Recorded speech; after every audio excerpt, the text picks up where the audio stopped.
What's good, everybody? Welcome, family. How's everybody doing? Today, we have a gentleman that you've seen in Hidden Colors. You watched him on YouTube, Instagram, Twitter, Facebook. He's about to break things down about Malcolm X, M.L.K, and more that you may not have heard before. All right, so with that being said, this is the Professor James Smalls. Welcome to Special Report.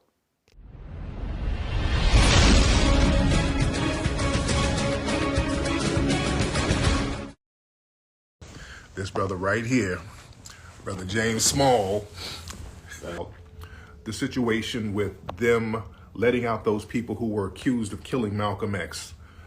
We know that you were close to the family and you were kind of close to that situation. Mm-hmm. What are your thoughts on them exonerating those people who were accused of killing Malcolm X? Yeah, the two men that was exonerated was innocent from the beginning, and everybody knew it. They were set up as a part of the cover-up of who killed Malcolm. Malcolm was killed under the orders of J. Edgar Hoover, the head of the FBI, and that was collaborated with the CIA. They were afraid he was going to speak in 3 weeks before the United Nations. America was engaged in the Cold War with Russia and China. Most African and Latino and Asian countries in the 60s were just getting their independence. America was trying to pull them in their camp. Russia was trying to pull them in their camp. And Malcolm got right in the middle of that shit and was telling the truth. And they said, we can't let this Negro come before the United Nations and make no speech. And I think it was Tanzania that was going to give him their space, along with Guyana. And Mr. Cummings was going to give him some of the Guyanese space so he could make his indictment of America. And they had to kill him before that could happen. Didn't one of the accusers die in prison? No, he didn't. He didn't die in prison. Oh, The main shotgun, the one who shot the shotgun, he was let out of prison about 5 years ago. Oh, that's right. That's right. So one of the real killers is out of prison. He's paroled out. Oh, wow. But he's disappeared in Myanmar somewhere. And there was another man in Jersey who died. He wasn't in prison when he died, who they said was one of the killers. He might have been. That was if you know anything about how these things go down, if you look at the picture of Malcolm laying on the stage, there's a guy sitting there with a receding hairline. That's the feds. The other side of him, the other guy, that's NYPD. Yeah. He's laying on the floor, and at least 3 people around him is the cops. Eugene Roberts. Be there. Yeah, Eugene You Roberts. know Roberts, but you don't know Richard Jones, who became Hassan. He's the one in the 3-piece suit walking the stretcher across the street. And there are others. There's somebody taking something out of Malcolm's pocket. The guy with the trench coat on. Yeah. So this was an assassination from the highest level of the American government, with collaboration from some ignorant, corrupt people in the top of the Nation of Islam. They can't be, what do you call that? They can't be, what's that word? Vindicated until they tell the truth of their role. Some of them are dead now, most of them are. But you know, this wasn't their role is different from the white man used black people as he always do to kill black people.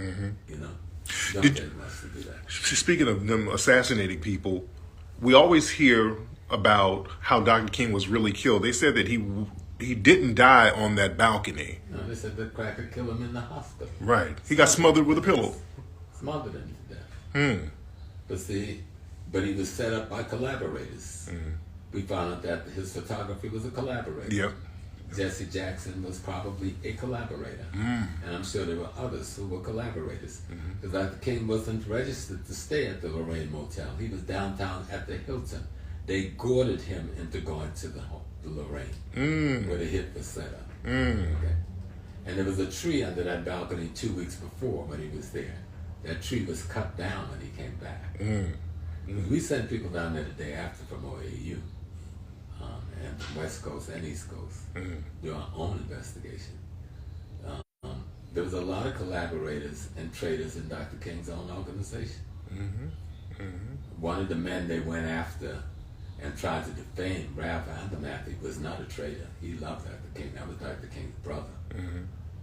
They killed Dr. King's other brother. They found him drowned In the pool.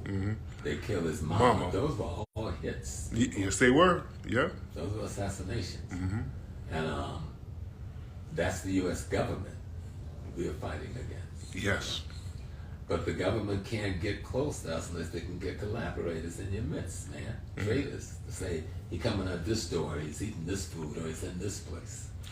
There was a rapper who was just killed out in Memphis. A young dude named Young Dolph. Yeah. Yeah. I had a chance to really check it. Right. And how do you feel about so many of our young, talented people when they go back to their neighborhoods? Our brother Nipsey, a couple of other people, right in their own neighborhoods, they're getting touched by folks within the neighborhood. Well, those folks, who does those folks work for? Yeah. Like the day before Tupac got killed, I knew Tupac's mom, I knew his dad. We were all in the party. I was OAAU, that's Malcolm's organization. I was the liaison between the Black Panther Party. And anyone could tell you, I'm the only one that could walk in the party arm. No one took my arms. Okay. Zayd Shakur, that's Assada's husband, was the head of the Bronx chapter of the party. His brother Lumumba Shakur was the head of the Harlem chapter of the party. Both Lumumba and Zayd was in Malcolm OAAU before they went to the party. Matter of fact, Zayd and Lumumba and Afeni got married in Malcolm X's sister Ella's bedroom. Me and my wife Carol got married in that same bedroom a year later. That's how close we all were.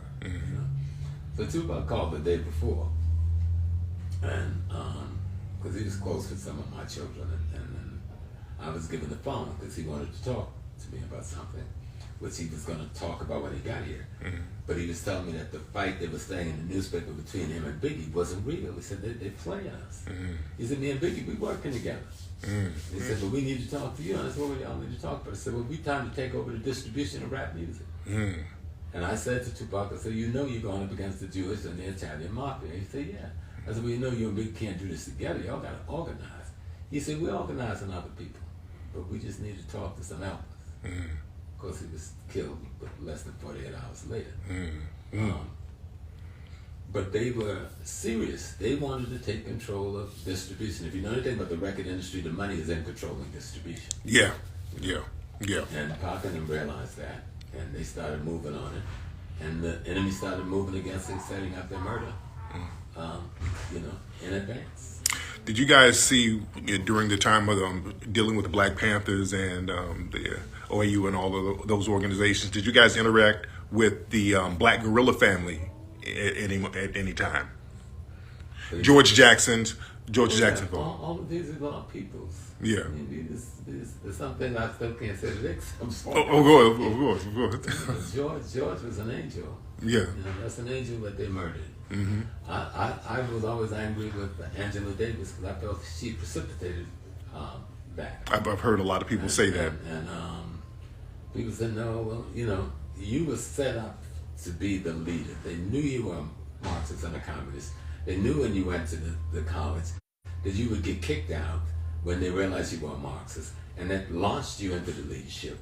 You were involved with Jonathan, that's George's younger brother. Who got killed at the courtroom there. There's some things, people who, I'm a military person. I've been a military person all my life. You know what's militarily possible and what militarily not possible. And sometimes people set up our soldiers to be killed. Yeah. A lot of that was happening to brothers in the 60s because there were these ideologues, especially the Marxist ideologues, that needed their cause to be a celeb. And so they would let our angels get killed and slaughtered so they can have somebody to rally around. Which is what they do now with these people, with the Black Lives Matter and all these folks. They do the same thing. And so I remember in 1970, I got arrested in LA. And so you can know where I got arrested. 77 Precinct, Orange County. You want to Oh, damn. Okay. I'm beating the shit out of me. That was the craziest cracker I ever met in my life. I'm telling you, man. Like, I said, what are you charging me with? He goes back in the room and come up with a big box full of these big, colorful balloons. It was $1 million at the heroin. The nigga, ain't this shit dope? They were like, are you crazy? Then he goes back in the box, he takes out 245 pistols. He said, yeah, and these are the pistols you stole in a raid on a burglary on the Oakland Armory 2 months ago. Oh, wow. Wow. And that's what I was charged with.